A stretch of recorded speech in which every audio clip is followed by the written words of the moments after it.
안녕하세요. 법원 회생위원 출신 회생파산 전문 법무사 최혁환입니다. 개인회생 신청을 했다고 해가지고 돈을 꿔준 그 채권자로부터 사기죄로 고소를 당하면 어쩌나 하고 이렇게 걱정을 하시는 채무자분들 정말 많더라고요. 당연히 걱정이 되겠죠. 그런데 개인회생을 진행을 하다 보면요, 유달리 사기죄로 고소를 많이 당하는 그 채무자분들의 특징일까? 유형이라고나 할까? 이런 게 있는데요. 그분들 중에 하나가 처음부터 한 푼도 갚지 않는 채무자가 이 사기죄로 고소를 많이 이렇게 당하고 있더라고요. 그래서 오늘은 사기죄로 고소를 당하는 분들 가운데서 한 푼도 갚지 않은 채무자분들 중심으로 해가지고 알아보도록 하겠습니다. 채무자가 채권자로부터 이제 돈을 빌릴 때 이자를 얼마를 내가 당신한테 주겠어 하고 빌리지 않습니까? 보통. 그래가지고 이자를 갚습니다. 또 빌리고 또 갚고 이러면서 이제 거래 관계를 계속 하게 되거든요. 그래서 어느 순간에 이르러서는 더 이상 이제 이 채무자가 돈을 갚을 수 없는 처지에 이르게 됩니다. 그러면 이런 경우에 채권자가 사기죄를 고소를 하게 되면은 사기죄가 성립이 되느냐? 그렇지는 않습니다. 이런 경우에는 단순히 그 채무 불이행으로 봐가지고 민사상 책임만 지게 됩니다.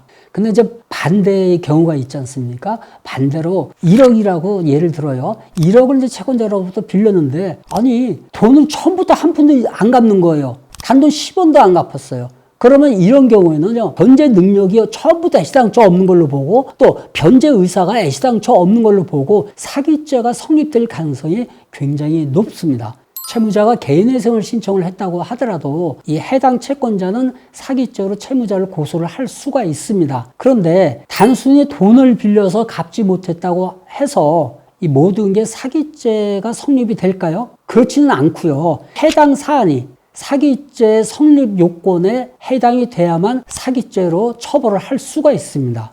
이제 만약에 채무자가 1억 원의 돈을 빌렸어요. 빌렸는데 이걸 갚질 안 해가지고 사기죄가 성립이 됐거든요. 그러면 이거는 별도로 1억 원을 채권자한테 갚아야 됩니다. 개인회생을 신청을 했다고 하더라도 이거는 비면책 채권, 즉 면책이 되질 않기 때문에 그렇습니다.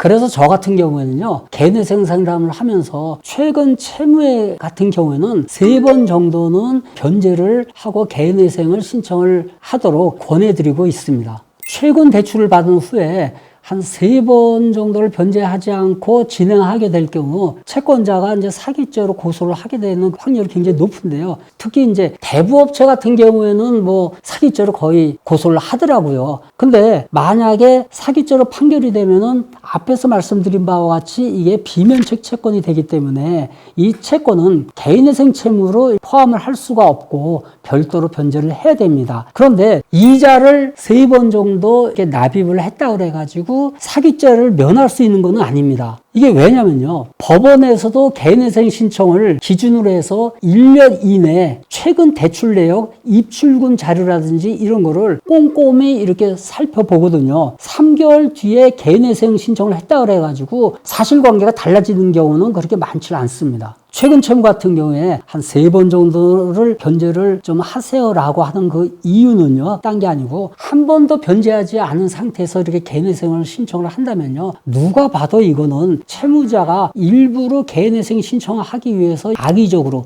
또는 고의적으로 이 제도를 이용을 하는 것이 아닌가라는 오해, 의심을 할 수가 있거든요. 특히 법원 같은 경우에는 더 그럴 수가 있겠죠. 제3자 입장에서 이렇게 보시니까. 그런데 3번 정도는 납입했다고 하더라도 사기죄로 처벌을 받을 가능성이 전혀 없는 건 아니고요. 확률이 좀 줄어들 뿐입니다. 모든 사건이 무조건 3회 정도 변제하고 나서 진행이 가능한 건 아니고요. 채무의 발생 시기에 따라서 추가 변제하고 그리고 진행을 해야 되는 경우가 있습니다. 그래서 이런 경우에는 사실 전문가와 상담을 한번 해보시고 개인회생을 신청하시기를 제가 권해드립니다.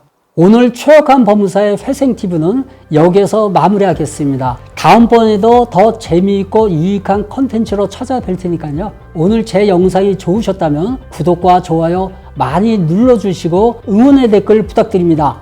다음에 뵙겠습니다. 안녕히 계세요.